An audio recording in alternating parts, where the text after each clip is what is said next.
This is going to be a controversial video. Those who are familiar with my channel, it was just banned by TikTok, and I had to make a new one because TikTok is now the number one most censoring social media platform out there, if you didn't know. Anyway, it doesn't matter. This video is about politics. It's about this terrorist leader of Hezbollah having been eliminated by Israel, for which I personally am very much grateful. And I tell you briefly why, regardless of what side of the spectrum you are, it really doesn't matter. It's irrelevant.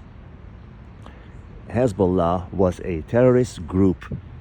Why do I say terrorist? It was an paramilitary group that was formed by the occupying government that is in Iran to destabilize Lebanon and just have influence over that country's politics. They were hated and unwanted by the people of Lebanon. They did nothing good for them. It's like a criminal breaking into your house, and then the police, in their quest to catch that criminal, bomb your house. How do you feel about that? That is exactly what was happening with Lebanon. Because they continue attacking Israel, and so Israel has to respond, and naturally innocent people in Lebanon are going to get hurt. So believe me, great majority of Lebanese are happy to forever be rid of Hezbollah and their leader and everything about them. And I come from a country that was invaded 1400 years ago by Islamists, by Arabs, and to be forced to be Muslim.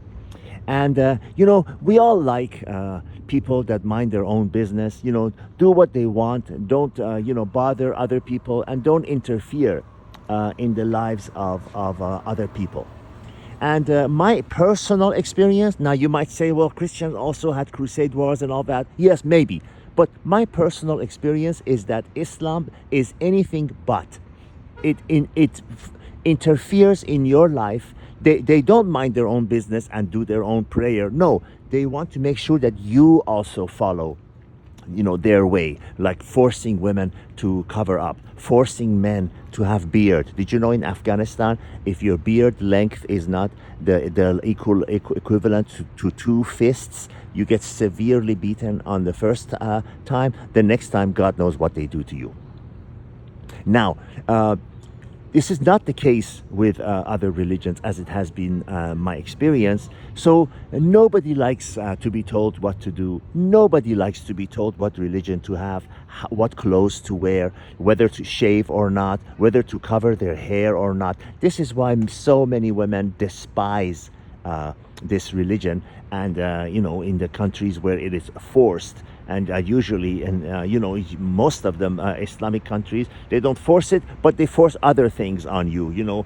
If it's a day where some religious figure died, you cannot wear red on that day. You cannot have, play music, or, you cannot laugh or appear, happy. You have to be sad and mourning someone who died 1400 years ago. And if you study the history, you see that since this religion was created, it was created by the sword. If you look at the Saudi Arabia flag, it says, there is no God but God, whatever that means, and Muhammad is the messenger of God, and underneath it is a sword. That means believe this or it's the sword. And now, funny enough, the new Saudi king is trying to move away from that and is letting women drive. They couldn't drive up to recently. Letting women drive and normalizing as much as he can. So, kudos to him.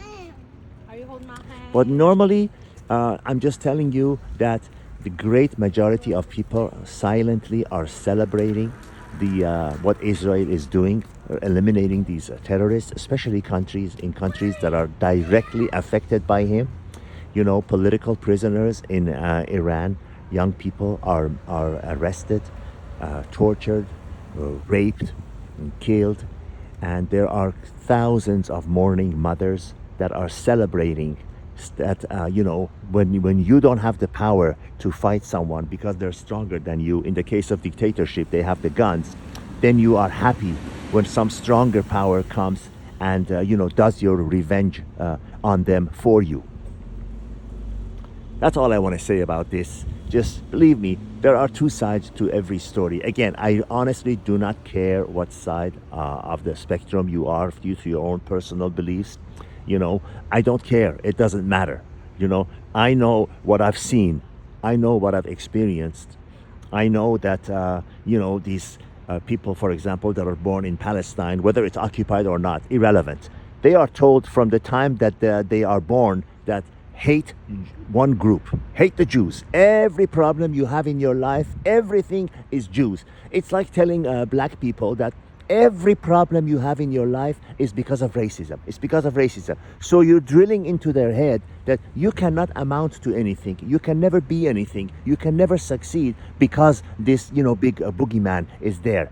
Whereas if you're intelligent, if you're smart, you think for yourself, there are many, many successful, wealthy, educated Palestinians. And as we can see, there are many, many successful, wealthy, successful, famous black people. We have black people in all positions of power in this country, from a police chief to a mayor to a state senator to a U.S. senator to president, vice president. Every powerful position is covered, occupied by a black person in the US. So you know that believing in some boogeyman, some past problem, it's only gonna limit you and hold you down. God be with you. All the best.